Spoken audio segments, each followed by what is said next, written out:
Corona वैश्विक महामारी के खिलाफ लड़ते लड़ते अब हम अनलॉक 2 में प्रवेश कर रहे हैं और हम उस मौसम में भी प्रवेश कर रहे हैं जहां सर्दी, जुकाम, खांसी, बुखार ये सारे न जाने क्या क्या होता है, ये मामले बढ़ जाते हैं। ऐसे में मेरी आप सभी देशवासियों से प्रार्थना है कि ऐसे समय अपना ध्यान रखिए। साथियों, ये बात सही है कि अगर कोरोना से होने वाली मृत्यु दर को देखें तो दुनिया के अनेक देशों की तुलना में भारत संभली हुई स्थिति में है। समय पर किए गए लॉकडाउन और अन्य फैसलों ने भारत में लाखों लोगों का जीवन बचाया है, लेकिन हम ये भी देख रहे हैं कि जब से देश में अनलॉक 1 हुआ है, व्यक्तिगत और सामाजिक व्यवहार में लापरवाही जरा बढ़ती ही चली जा रही है। पहले हम मास्क को लेकर, 2 गज की दूरी को लेकर 20 सेकंड तक दिन में कई बार हाथ धोने को लेकर बहुत सतर्क थे, लेकिन आज जब हमें ज्यादा सतर्कता की जरूरत है तो लापरवाही बढ़ना बहुत ही चिंता का कारण है। साथियों, लॉकडाउन के दौरान बहुत गंभीरता से नियमों का पालन किया गया था। अब सरकारों को, स्थानीय निकाय की संस्थाओं को, देश के नागरिकों को फिर से उसी तरह की सतर्कता दिखाने की जरूरत है। विशेषकर कंटेनमेंट जोन्स, उस पर तो हमें बहुत ध्यान देना होगा। जो भी लोग नियमों का पालन नहीं कर रहे हैं, हमें उन्हें टोकना होगा, रोकना होगा और समझाना भी होगा। अभी आपने खबरों में देखा होगा, एक देश के प्रधानमंत्री पर 13,000 रुपये का जुर्माना इसलिए लग गया क्योंकि वो सार्वजनिक स्थल पर मास्क पहने बिना गए थे। भारत में भी स्थानीय प्रशासन को इसी चुस्ती से काम करना चाहिए। ये 130 करोड़ देशवासियों के जीवन की रक्षा करने का अभियान है।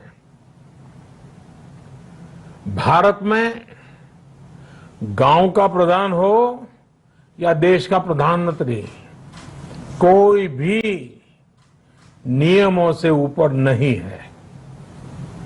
साथियों, लॉकडाउन के दौरान देश की सर्वोच्च प्राथमिकता रही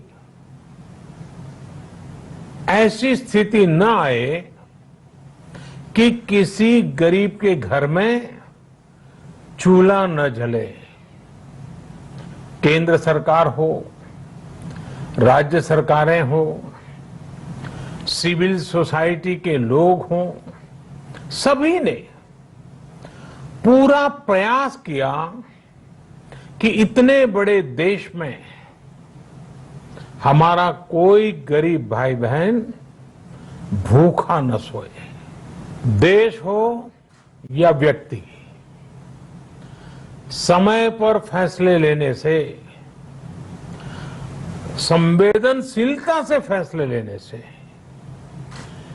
किसी भी संकट का मुकाबला करने की शक्ति अनेक गुना बढ़ जाती है।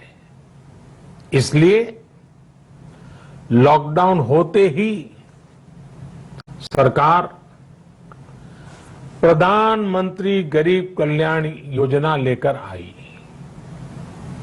इस योजना के तहत गरीबों के लिए 2.25 लाख करोड़ रुपए का पैकेज दिया गया।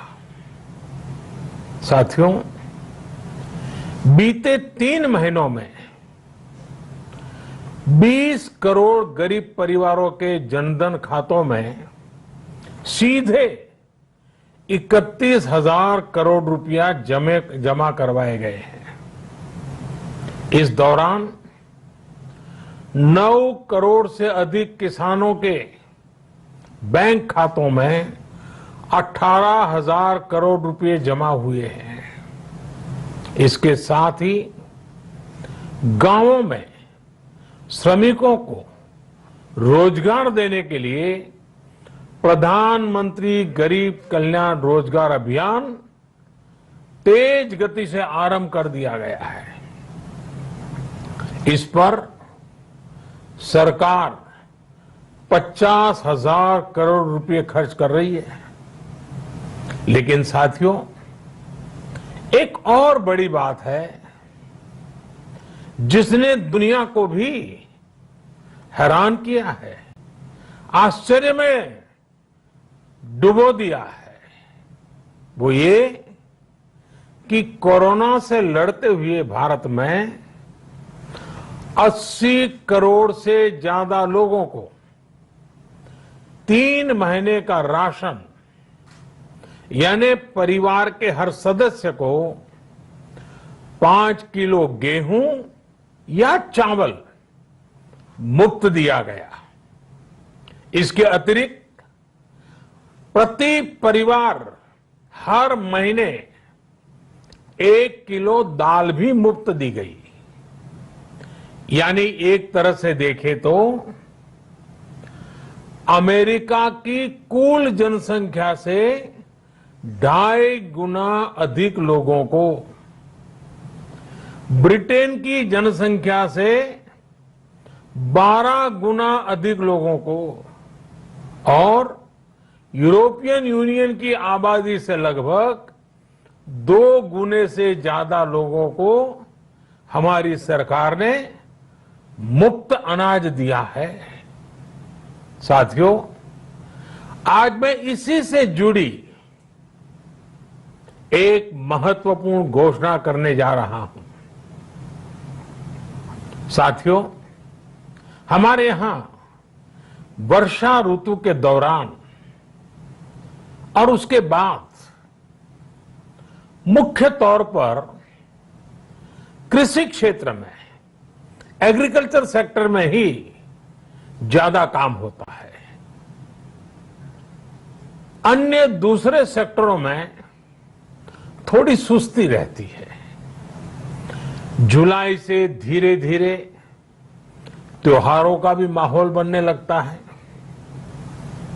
अब आप देखिए, अभी 5 जुलाई को गुरु पूर्णिमा है, फिर सावन शुरू हो रहा है, फिर 15 अगस्त आएगी, रक्षाबंधन आएगा, कृष्ण जन्माष्टमी आएगी, गणेश चतुर्थी आएगी, ओणम होगा और आगे जाएं तो काटी बिहू है, नवरात्रि है, दुर्गा पूजा है, दशहरा है, दीपावली है, छठी मैया की पूजा है। त्योहारों का ये समय जरूरतें भी बढ़ाता है, खर्च भी बढ़ाता है। इन सभी बातों को ध्यान में रखते हुए ये फैसला लिया गया है कि प्रधानमंत्री गरीब कल्याण अन्न योजना का विस्तार अब दिवाली और छठ पूजा तक, यानी नवंबर महीने के आखिर तक कर दिया जाएगा। यानी 80 करोड़ लोगों को मुफ्त अनाज देने वाली ये योजना अब जुलाई, अगस्त, सितंबर, अक्टूबर, नवंबर में भी लागू रहेगी। सरकार द्वारा इन 5 महीनों के लिए 80 करोड़ से ज्यादा गरीब भाई बहनों को हर महीने परिवार के हर सदस्य को 5 किलो गेहूं या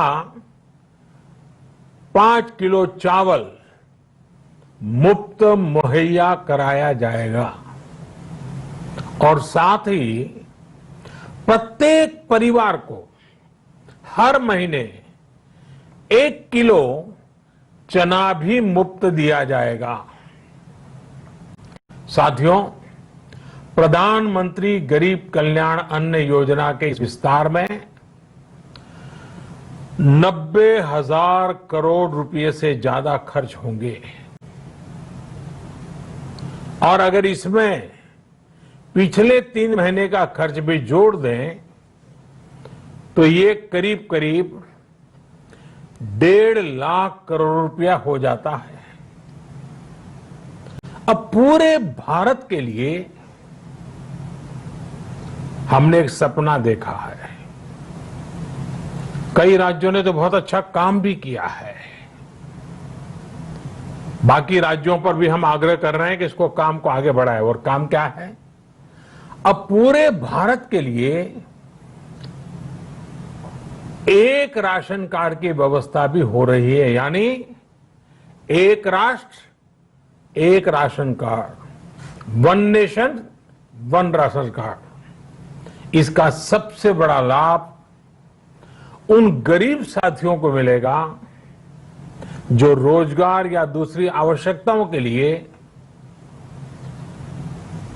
अपना गांव छोड़ करके कहीं और जाते हैं, किसी और राज्य में जाते हैं। साथियों, आज गरीब को, जरूरतमंद को सरकार अगर मुफ्त अनाज दे पा रही है तो इसका श्रेय प्रमुख रूप से 2 वर्गों को जाता है।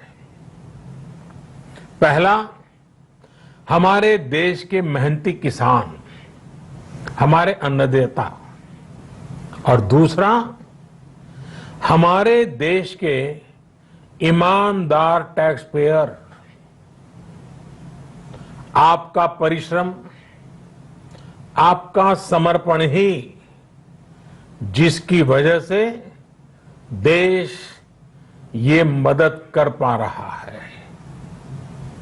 आपने देश का अन्न भंडार भरा है, इसलिए आज गरीब का, श्रमिक का चूल्हा जल रहा है।